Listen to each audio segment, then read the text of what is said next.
Jantungku serasa mau copot. Aku memberanikan diri menoleh ke belakang. Perlahan, mulai terlihat sosok pemilik tangan itu. Ngapain di sini, Mas? Retno, waduh, kenapa dia ada di sini ya? Bukannya lega karena bukan hantu yang datang, tapi aku malah semakin takut. Ini lebih horor dari horor yang sesungguhnya. Ada-ada saja masalah. Kenapa harus bertemu dengannya di waktu-waktu genting seperti ini? Di Retno, kok kamu ada di sini? Tanyaku dengan nada sedatar mungkin agar tak ketahuan gugup. Loh, gimana Thomas? Ditanya kok malah balik nanya. Itu tadi aku nungguin temen. Siapa? Pertanyaan Retno tak kunjung habis. Itu si Kasmin, iya Kasmin. Oh, lah kamu sendiri kenapa ada di sini, Dik? Nganterin Yeni kulaan. Lah terus Yeninya di mana? Itu. Retno menunjuk ke arah kanan. Terlihat adik iparku itu tengah berjalan mendekat sambil menenteng belanjaan. Kamu sudah mau pulang? Apa mau di sini dulu, Mas? Ini kan sudah hampir maghrib. Dek, kamu duluan aja. Aku sudah janjian. Nanti aku susul. Ya sudah, aku pulang dulu. Pulang dulu ya, Mas. Yeni pamit manja. Dasar gadis tengil. Tidak tahu situasi aja. Tak berselang lama, selepas kepergian dua perempuan kakak beradik itu, akhirnya orang yang kutunggu datang juga. Aku bisa sedikit bernapas lega. Dari mana saja toh Tri, tak tungguin dari tadi. Seharian tak pulang-pulang. Aku mendengus kesal. Ngomong-ngomong, kok kamu tahu aku di sini? Iya, tadi aku lihat kamu di sini pas mau pulang. Ya sudah, aku langsung ke sini. Maaf ya Mas, seharian ini aku ke rumah temen yang akan jadi tumbalmu nanti malam. Terang Lastri. Ku tengok ke kanan dan ke kiri. Lah mana orangnya? Nanti malam mereka mau ke rumah, jawab Lastri sambil duduk di sampingku. Kok nanti malam? Iya, mau persiapan dulu katanya. Walah, persiapan apa toh? Tanyaku kesal. Nggak tahu, jawab Lastri singkat. Payah, ternyata masalahnya belum juga selesai. Mereka belum tentu benar-benar datang. Duh, mati aku kalau sampai gagal. Meski kesal, tapi ku coba untuk bersabar. Sambil menunggu kedatangan dua teman Lastri, aku memutuskan untuk pulang terlebih dahulu. Takut Retno curiga kalau aku tak kembali ke rumah. Sesampainya di rumah, aku tak kutemukan Retno. Ku cari ke seluruh ruangan, tetap saja tak terlihat batang hidungnya. Kemana dia ya? Atau mungkin sedang di rumah mertua? Mengingat tadi baru saja mengantar Yeni belanja. Ku biarkan saja Retno di sana, tak perlu kudatangi. Sudah biasanya ia menginap di rumah orang tuanya. Aku langsung mandi, persiapan nanti malam. Waktu terasa begitu cepat. Tahu-tahu sudah pukul 8 malam. Sudah saatnya pergi ke rumah Lastri, menjemput calon tumbal perawan. Dadaku berdebar-debar, semua perasaan bercampur aduk.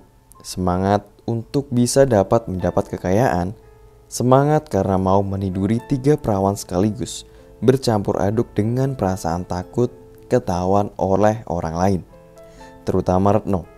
Namun apapun itu, aku harus tetap melakukannya karena sudah terlanjur basah. Mau mundur pun sudah tak bisa, nyawa taruhannya. Rasa deg-degan semakin menjadi kala motor yang ku kendarai sudah sampai di depan rumah Lastri.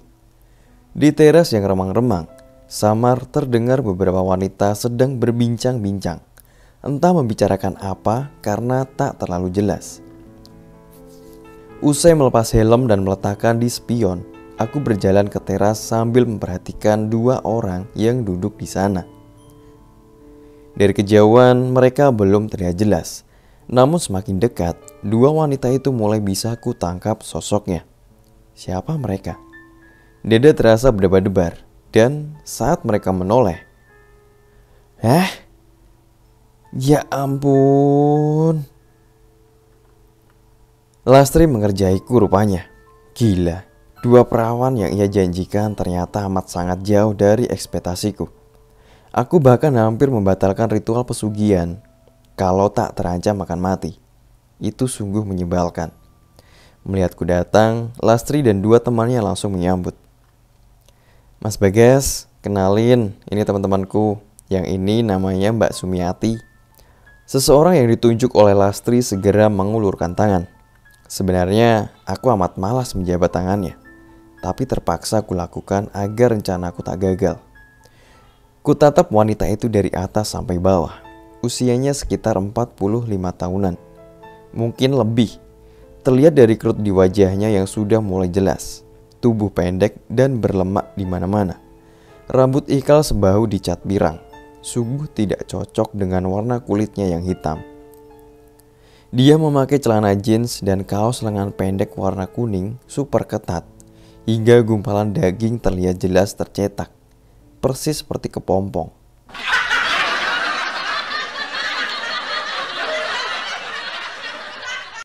Halo Mas Bagas, saya Mia, sapanya genit. Bagas, ucapku singkat. Kalau yang ini Mbak Warti, ujar Lastri sambil menunjuk ke arah wanita satu lagi. Makhluk ini lebih tak berbentuk lagi dibandingkan Sumiati. Usianya jelas lebih tua, sekitar 50 tahunan.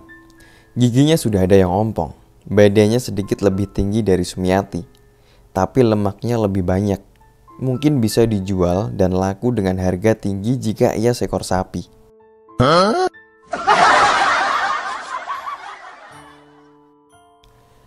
Penampilannya hampir sama dengan temannya itu. Mungkin mereka janjian mau kembaran.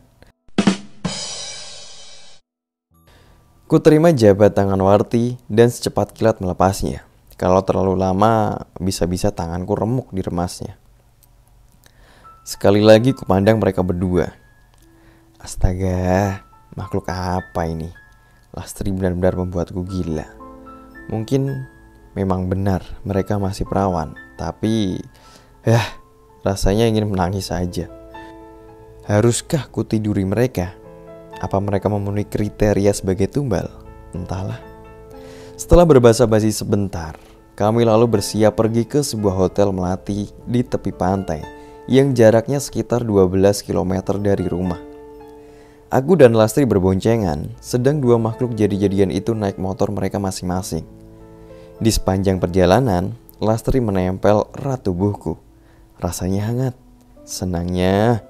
Akan tetapi, kesenangan itu tiba-tiba harus menguap kala teringat akan dua perawan teman Lastri. Kini aku malah jadi kesal sendiri. Tri, kamu gak ngerjain aku ya?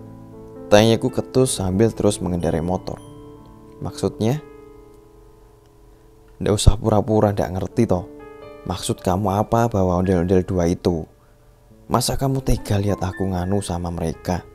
Kamu tega banget sama aku, Tri? Perempuan seksi itu bukannya menjawab, malah tertawa terpingkal-pingkal. Habisnya mau yang kayak gimana toh, Mas? Mau yang kinclong?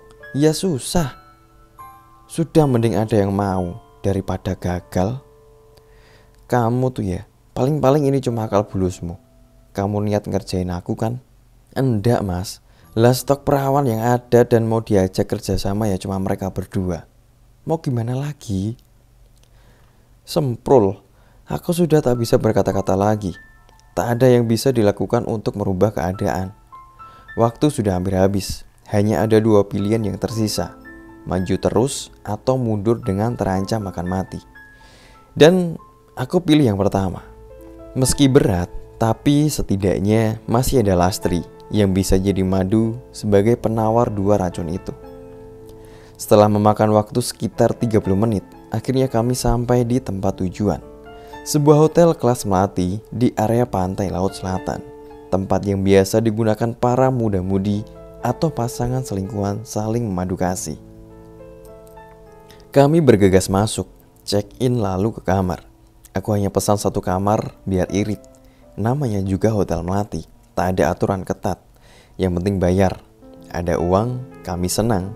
Begitu moto tertulis di dinding resepsionis. Di kamar yang tak terlalu luas ini, hanya ada sebuah tempat tidur ukuran sedang, sebuah meja di sampingnya, dan 2 kursi kayu. Jendela kaca besar tertutup gorden berada di samping pintu masuk. Tak ada kamar mandi di dalam. Jika mau mandi, pengurus hotel bilang kamar mandi ada di ujung bangunan, dan pemakaiannya bergantian dengan tamu hotel yang lain. Kiku, itu yang kurasakan pertama kali. Berada dalam satu kamar dengan 3 wanita itu membuatku sedikit canggung. Teringat perkataan Mbah Somo, sebelum melakukan ritual, aku harus membakar dupa terlebih dahulu, lalu membaca mantra yang sudah kuhafalkan. Maka, kulakukan apa yang dukun itu perintahkan. Sementara, ketiga perempuan itu malah cekikian, entah apa yang mereka bicarakan. Seketika bau wangi menyeruak ke seluruh ruangan, bahkan mungkin sampai keluar. Seperti terbius mantra, tiba-tiba aku rasakan dingin. Pun ketiga wanita itu juga mengatakan hal yang sama. Gorden yang semula tenang, tiba-tiba bergoyang perlahan seperti tertiup angin. Tapi tak ada angin di sini. Pintu dan jendela bahkan tertutup rapat. Di balik kain penutup yang bergoyang itu, samar-samar terlihat sosok hitam berdiri sambil mengamati kami. Jantungku langsung berdegup kencang. Mungkin itu makhluk halus peliharaan Mbah Somo yang akan menikmati perawan melalui tubuhku. Benar saja, tak lama makhluk itu seolah berjalan menembus jendela masuk ke kamar ini. Namun setelah itu, ia tak terlihat lagi. Tubuhku gemetaran, peluh bercucuran, tiba-tiba semua menjadi gelap. Aku membuka mata saat sinar matahari menyusup masuk melalui celah-celah jendela menerpa wajah tampanku.